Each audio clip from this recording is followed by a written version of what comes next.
Imagine a city of 20,000 people going about their daily routines, baking bread, trading goods, and relaxing in public baths, entirely unaware that within hours, their home will be wiped off the map.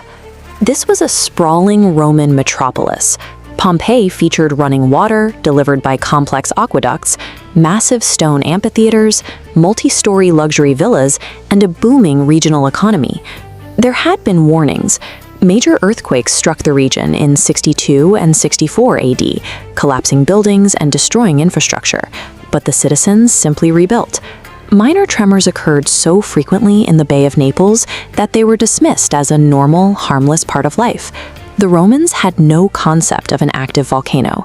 Vesuvius stood as a dormant, heavily forested peak, its slopes covered in the vineyards and orchards that fueled the local economy.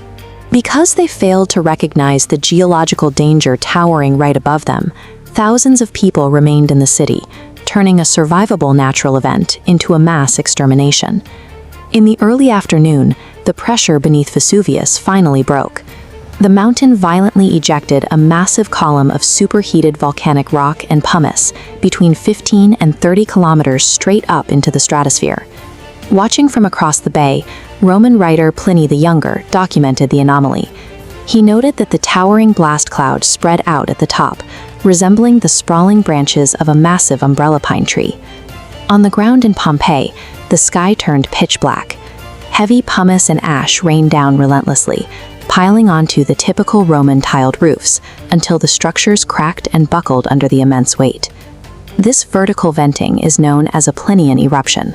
It is intensely violent, but because the material is shot straight up into the atmosphere, it actually leaves a window of time for people to evacuate. Those who survived the initial barrage of falling rocks and collapsing ceilings often sheltered in place, waiting for the skies to clear, just as the volcano entered its lethal phase. Transitioning into a Pelian phase, the massive vertical ash column became too dense, lost upward momentum, and collapsed. This generated pyroclastic density currents, superheated avalanches of toxic gas and molten rock racing down the mountain, instantly engulfing Herculaneum and Pompeii. To determine exactly how hot these currents were, modern scientists analyzed the magnetic properties locked inside surviving Roman roof tiles and plaster fragments.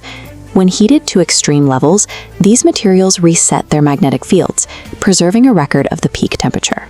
The data revealed that the gas wave hit Pompeii at 300 degrees Celsius, while Herculaneum was blasted with temperatures exceeding 500 degrees, hot enough to vaporize organic matter on contact. The human body cannot withstand extreme thermal shock. Organs boiled instantly, and heat-induced vitrification turned some victims' brains into glass. The contorted postures of the bodies found in the ash are the result of cadaveric spasms, violent muscle contractions occurring the millisecond they were flash-cooked. For centuries, historians assumed the citizens slowly suffocated under thick blankets of ash. The forensic evidence proves that they were actually incinerated in a fraction of a second. When the eruption finally ceased, up to 75 feet of pulverized volcanic material blanketed the region. Pompeii and Herculaneum vanished from human memory entirely until archaeological excavations began in the 18th century. For hundreds of years, textbooks stated that the eruption happened on August 24th. That date was based entirely on hand-copied medieval manuscripts of Pliny the Younger's letters. But as archaeologists dug deeper, they found biological anomalies. Victims were found wearing heavy, thick clothing. They found pantries containing autumn harvests like pomegranates, and fresh wine was already sealed in heavy clay vessels, a process that happens well after the summer grape harvest. Researchers then recovered a gold coin from a hoard inside the House of the Golden Bracelet. It features the profile of Emperor Titus, but numismatic records showed this specific design wasn't minted in Rome until early September. This makes it physically impossible for the coin to reach Pompeii before an August eruption.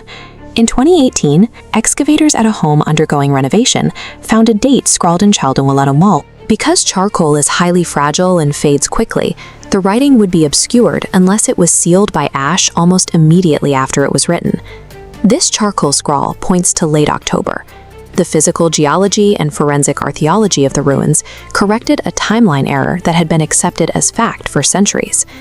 The massive volume of ash that destroyed the city is the exact mechanism that preserved it. It locked the architecture, the street layouts, and the daily minutiae of Roman life in a vacuum, providing us with an intact metropolis from the 1st century. Even today, Mount Vesuvius remains the primary case study for Plinian-style eruptions. It sits in one of the most densely populated regions on Earth, with millions of people still living directly in its blast radius.